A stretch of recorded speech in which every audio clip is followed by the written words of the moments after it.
You need to speak up. They can't hear you. There you go. Right. Technically, at work I am. Yep. Okay. Let's see. Don't be shy. Come on. Just get a little nervous talking in front of people. I'm gonna pretend you're all fucking whitey-tighty.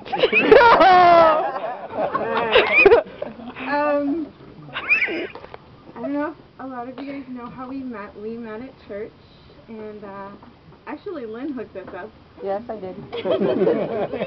I didn't want to go to prom, and she insisted that I needed to, and I finally said, fine, I'll go, but I don't have a date. Perfect. Goes my son. So, how many years later? Here we are. 8.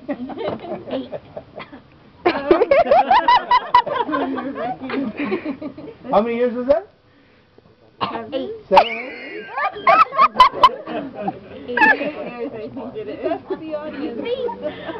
Okay, I guess I'll go with the theme. Ray said, good decision maker. Daniel said, loyal. Oh yeah, good decision maker, it's me. Yeah. Daniel said loyal, I'll vouch for that. Mike said honest, yes. Lynn said loving, definitely. I say patient. And I say that because he puts up with me. I'm not always that much fun. But She lies. I cry for everything. I'm trying not to cry right now. I get mad and I don't remember what I'm mad about, but I know I was mad and I'm sure it was a good reason. So I will be mad and crying, and then I'll be laughing, and when we wrestle I hurt him. It happens. But patience, definitely.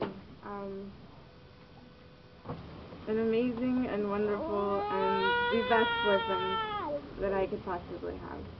I was not in a good place when I met him, and he's helped me. He's helped me grow in my relationship with God. He's helped me just grow in every relationship, and I think my family would even agree that I'm definitely a different person since then. And I'd like to think a better one because of him. I love you.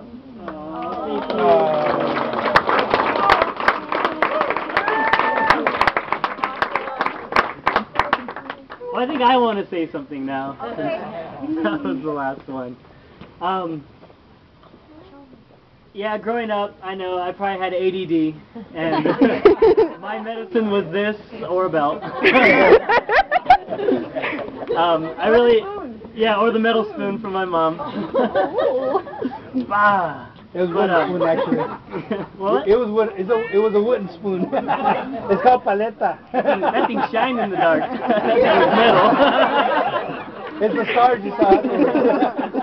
But I do have to thank my parents for how I've come up today. I did write my dad I went a little emotional on his birthday card because I know it's going to be more focused on me this year than him, and I did point out a couple things, and I'm probably just going to tell him, embarrass you a little bit.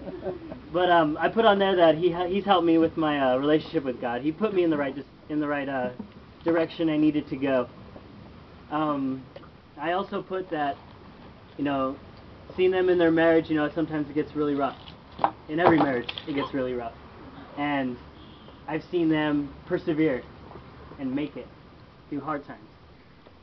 And they've taught me, you know, never to give up. My dad's also taught me never get second best. You know, if I did something wrong, you know, if I cleaned this backyard wrong, he'd make me redo it. You know, if I didn't clean a window right enough, he'd make me redo it. You know, that's probably one reason why I'm so good at my job at work, you know, Daniel and I. Oh, they need us. But he's always taught me, you know, never settle for second best. And definitely he's taught me how to be, you know, the man I am today. And I just need to thank him for that. You know, Krystal probably thanks him for that. Thank you. Also, my brother Ray, I've always looked up to him, you know, ever since I was little. ever since I can remember, I remember looking up to him. Always, you know, babysitting us, me trying to push my limits with them, and you know, when my parents would leave for the weekends, he would be the babysitter and turning off the breaker to the house because we couldn't turn on lights, and tying us up and throwing us in closets. And oh yes, they were fun weekends. And with Daniel, I know he was, you know, after Michelle, but for some reason Daniel and I just like one person. You know, we we shared the same stuff. We got in trouble together. You know, even in college we took the same classes, and even now in work, you know, we work together. And it's just, and it was funny too. We were upstairs, and I can't remember who was with us, but Daniel was looking for something, and he said like no words, and it was just like and I was like, oh, it's over there. And it's just like, you know, we click like that. Yeah, I know how to speak Daniel. And you know, my sister too. We had a different relationship. It was more of a I need to protect this little girl relationship, and you know, for a little while there, it's just grinding my teeth with this one. But my sister, I love her dearly. She's not here right now in Pennsylvania, living out there, living her dream, and still protective of her. Almost flew down there to rough up some guy she was with a while back, but that's all in the past now. But the sister, I love her. She's always has, you know, really been really smart.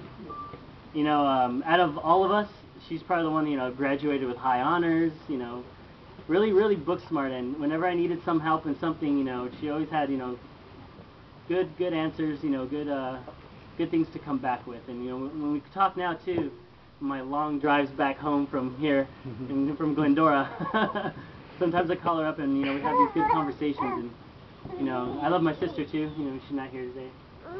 And then Krystal here. Met her.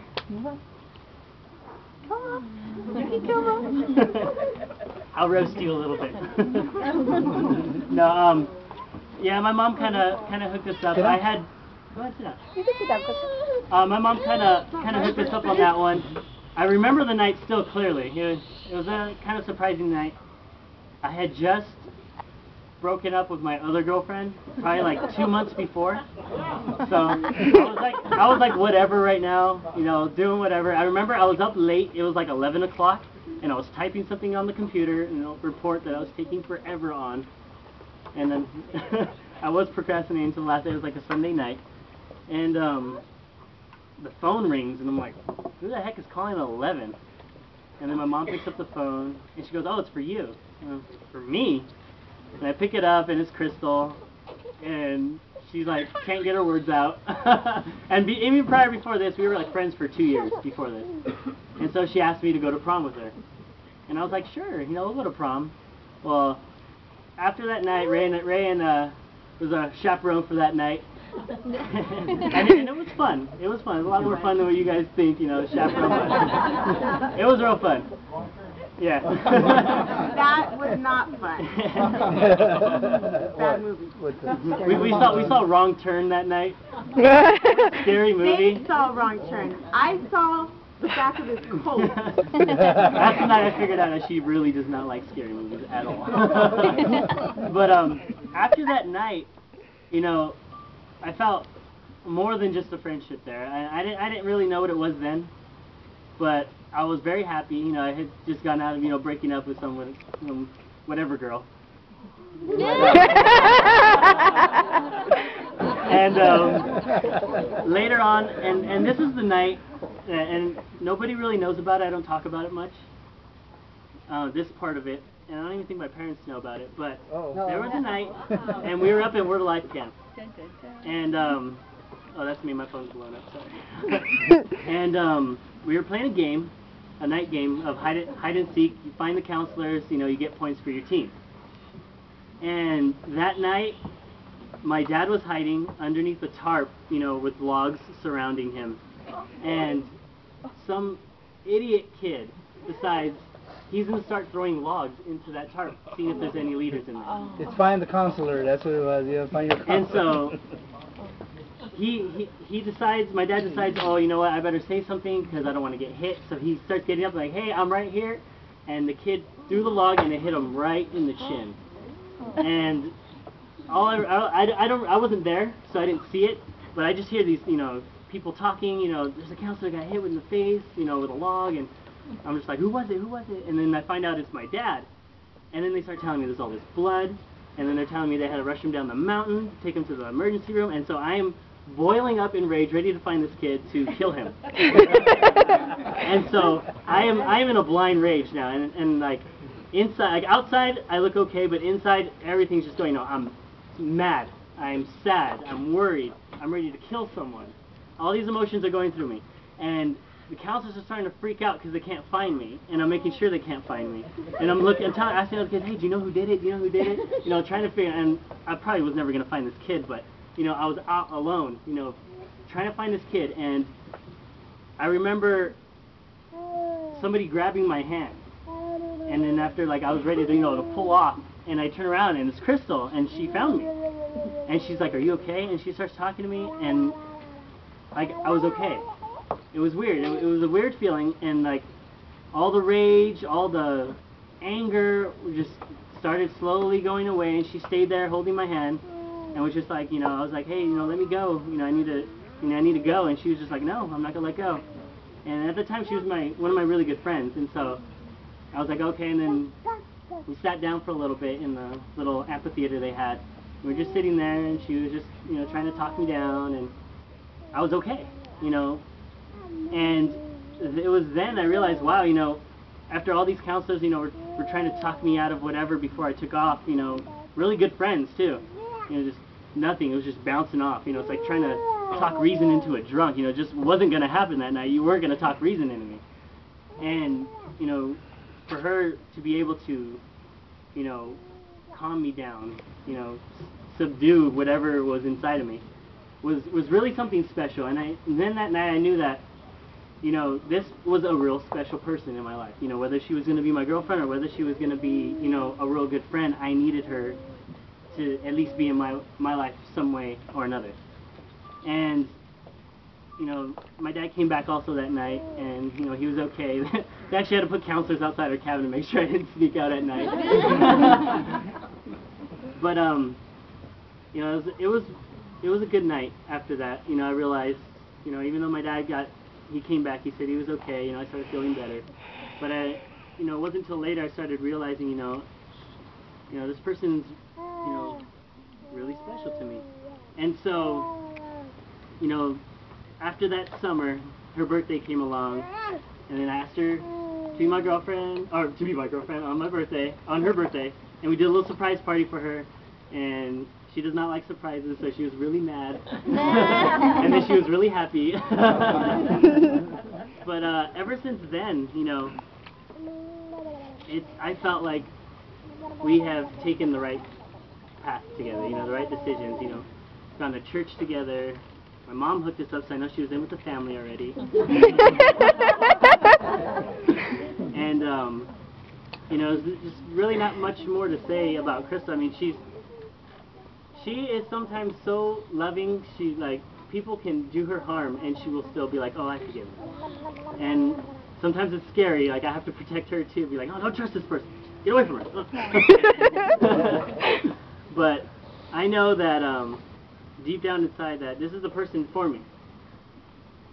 And I wanted to ask tonight, Krystal, will you marry me? I can't hear it.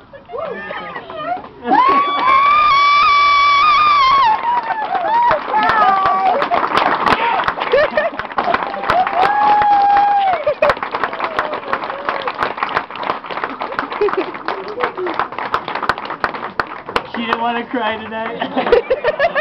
And she's mad I surprised her. He's gonna think about it. Only if Tom approves.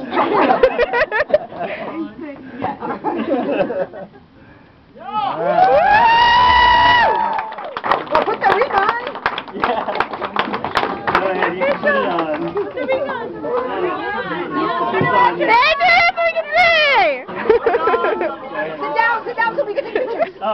Sit down. Kneel. No, kneel again. Okay, yeah, please. I will kneel again. This is beautiful.